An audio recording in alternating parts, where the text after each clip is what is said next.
Kali ini dalam catatan Profesor akan merangkum sebuah kisah tentang cikal bakal teknologi dari seorang penemu yang ikhlas yaitu Nikola Tesla.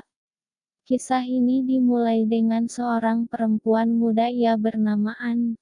Saat itu sedang menceritakan kisah teman hebatnya yaitu Tesla. Anne menceritakan kisah sebenarnya tentang Nikola Tesla yang sangat terbalik dengan kisah sejarah Tesla versi sekarang.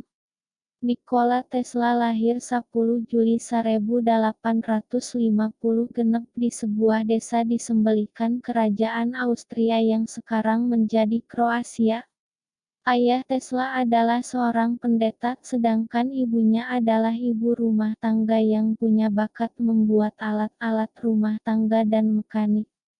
Tesla mengaku kemampuannya berpikir menurun dari ibunya. Ayah Tesla sebenarnya ingin Tesla menjadi tentara, tetapi Tesla tidak tertarik pada kedua profesi itu. Tesla mulai tertarik dengan listrik ketika sekolah saat profesornya mempertunjukkan penggunaan listrik. Ketika berumur 25 tahun Tesla pindah ke Budapest, Hungaria untuk bekerja di perusahaan telegraf. Di sana ia bekerja bersama rekannya yang bernama Piketty. Sekitar setahun kemudian Tesla pindah ke Perancis dan bekerja di anak perusahaannya Thomas Alva Edison. Sebelumnya Edison dianggap sebagai investor paling penting sepanjang sejarah Amerika. Selain bola lampu, Edison juga punya usaha kelistrikan yang cukup besar. Pencapaian luar biasa Edison di bidang teknologi berkembang sampai ke penjuru Eropa. Tesla yang saat itu masih muda juga kagum dengan pencapaian Edison.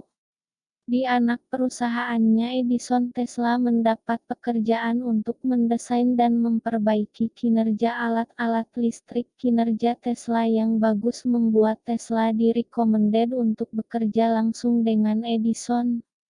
Pada Juni 1884 Tesla pun merantau ke Amerika. Dia bekerja langsung dengan Edison atas recommended bos Tesla waktu di Perancis. Pada suatu hari Tesla ditawari tugas untuk mendesain ulang generator DC Edison. Edison mengatakan bahwa ada $50.000 untuk Tesla jika Tesla bisa melakukannya.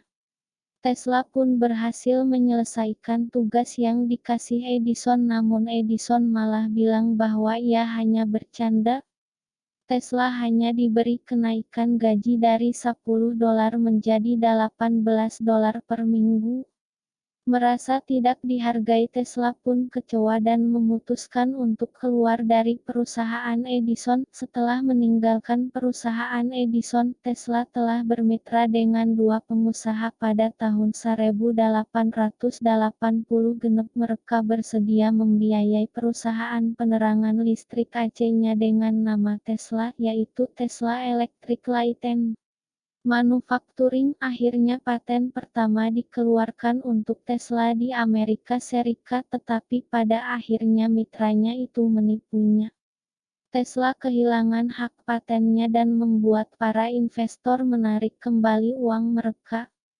Tesla kemudian jatuh miskin dan terbelit hutang. Tesla terpaksa menjadi kuli dengan bayaran $2 per hari. Untungnya Tesla dikenalkan oleh mandornya kepada Alfred Brown. Brown merupakan orang yang sangat berpengalaman dalam membuat perusahaan dan mempromosikan penemuan dan juga paten. Brown dan pengacaranya Charles Peck kemudian menjadi mentor sekaligus mengubah keberuntungan Tesla. Mereka setuju untuk mendukung Tesla dari segi keuangan dan memenuhi patennya. Mereka bertiga kemudian mendirikan Tesla Electrical dengan membagikan keuntungan sepertilu untuk Tesla, sepertilu untuk Peck dan Brown, dan sepertilu untuk pengembangan. Mereka mendirikan lab untuk Tesla di Manhattan. Tesla langsung mengembangkan motor listrik alternating current atau disebut AC yang sudah diimpikan sejak lama. Akhir tahun 1887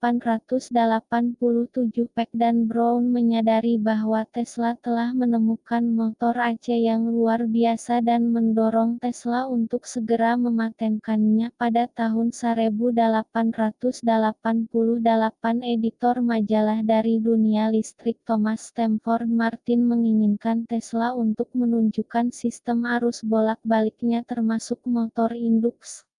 I-nya di American Institute of Electrical Engineers atau IEE. Saat itu tidak banyak investor yang melirik sistem listrik AC Tesla. Salah satu pengusaha yang tertarik adalah George Westinghouse. Westinghouse sebenarnya sudah melakukan penelitian tentang listrik AC, namun sistem milik Tesla berjalan jauh lebih baik ketimbang miliknya. Mereka pun akhirnya bekerja sama dan mulai memproduksi penemuan Tesla. Di lain sisi Edison malah fokus pada sistem DC yang ia miliki. Setelah mempelajari kelebihan dan kelemahan listrik AC, Edison berkesimpulan bahwa listrik AC adalah teori yang tidak pernah diterapkan. Edison tidak menyadari kalau di tempat lain ada mantan anak buahnya yang bakal menyainginya dalam industri listrik. Sejak itulah industri listrik terbagi menjadi dua kubu, yaitu listrik DC yang menghasilkan arus listrik searah, kemudian listrik AC yang menghasilkan arus listrik bolak-balik. Masing-masing kubu memiliki wakil perusahaan besar. Di kubu DC ada Edison Electric Light Company dengan CEO-nya yaitu Thomas Alva Edison sendiri.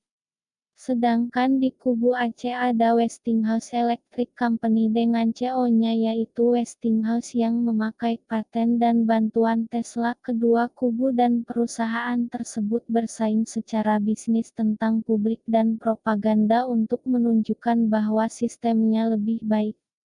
Kemajuan pesat listrik AC membuat kubu DC panik. Saat itu kubu DC berusaha melakukan propaganda untuk menjatuhkan listrik AC. Beberapa kelompok DC tersebut bahkan sampai menyetrum beberapa anjing dan kuda sampai mati menggunakan listrik AC untuk menunjukkan pada masyarakat tentang bahayanya listrik AC. Tesla sudah mengantisipasi hal tersebut. Dia terus memperbaiki sistemnya untuk meyakinkan masyarakat. Waktu itu Tesla berdiri di atas panggung dan mengalirkan listrik AC melewati tubuhnya dengan menggunakan lampu neon.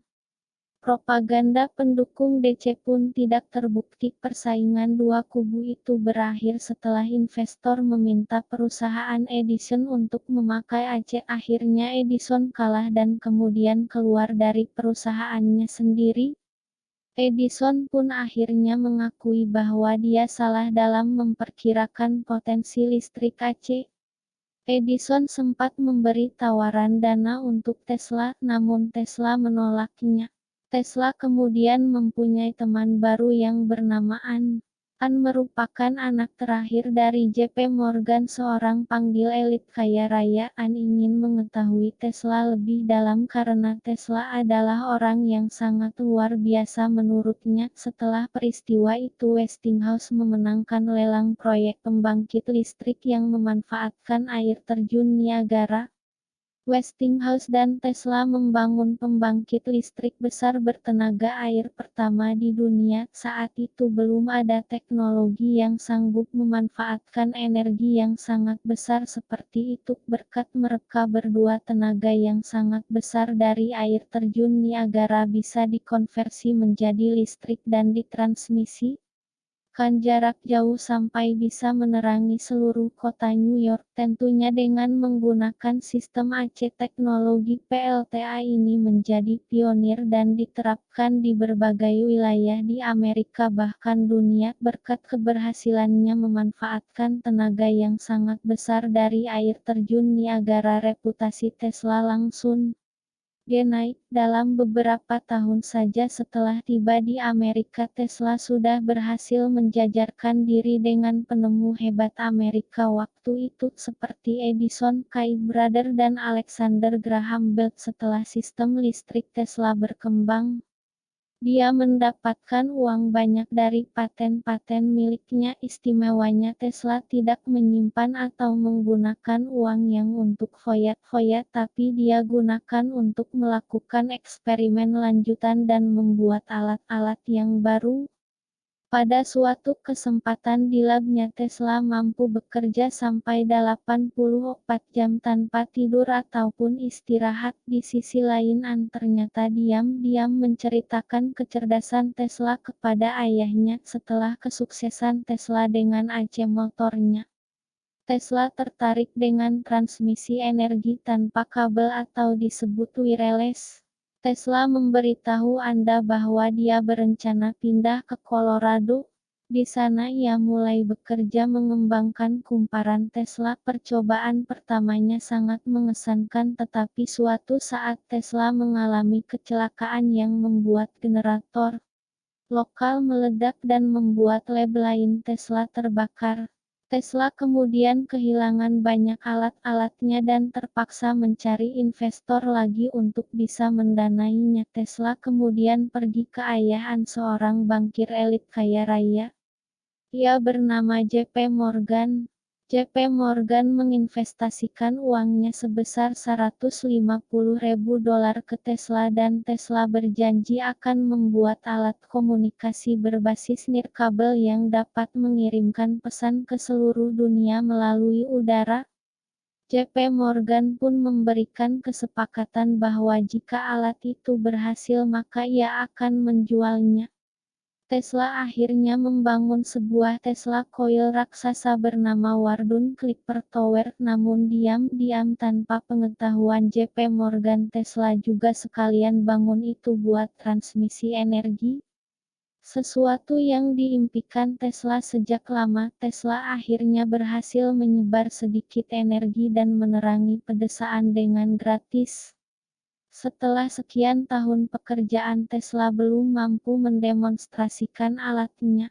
Di tempat lain Marconi malah lebih dulu berhasil mentransmisikan pesan melintasi Samudra Atlantik dan langsung mengingatkan Tesla bahwa perbuatannya ini dapat membahayakan para investor. Kemudian Tesla menjawab bahwa sebenarnya tujuan Tesla menciptakan alat ini adalah untuk memberikan kemudahan ada masyarakat yang kurang mampu. Tesla ingin menyalurkan energi ke seluruh dunia dan dapat dinikmati dengan biaya murah bahkan gratis. Mengetahui itu JP Morgan akhirnya tidak bersedia memberikan uangnya lagi ke Tesla. Tesla terus mencari investor baru namun sepertinya tidak ada yang tertarik. Tesla sampai harus menjual aset pribadinya dan hutang ke bank. Tesla masih terus berupaya mewujudkan mimpinya menyalurkan energi ke seluruh dunia. Sayangnya Tesla belum mampu mengetes apakah rencananya tersebut bisa terwujud. Tesla akhirnya benar-benar kehabisan uang dan harus menutup proyeknya ini. Kegagalan proyek ini membuat Tesla sangat terpukul. Umur paten Tesla yang kumat 17 tahun membuat dia kehilangan pemasukan dan kesulitan keuangan. Tesla menghabiskan masa tuanya dengan menginap di penginapan murah sembari setiap harinya memberi makan merpati. Semakin tua Tesla semakin dilupakan. Dia pun meninggal dalam keadaan miskin dan seorang diri di penginapannya. Tesla kemudian tutup usia di 87 tahun. Konsep nirkabel Tesla itu dikembangkan oleh ilmuwan lain dan terciptalah sinyal radio. Konsep Tesla itu berkembang menjadi sinyal HP, internet, Wi-Fi dan sejenisnya. Andaikan konsep Tesla terwujud pada waktu itu, maka kita tidak perlu membayar mahal Wi-Fi, pulsa dan sejenisnya. Kisah ini menceritakan awal mula teknologi dari seorang yang ikhlas. Mudah-mudahan catatan dari sang profesor bisa menginspirasi kita semua. Sekian dan hatur nuhun.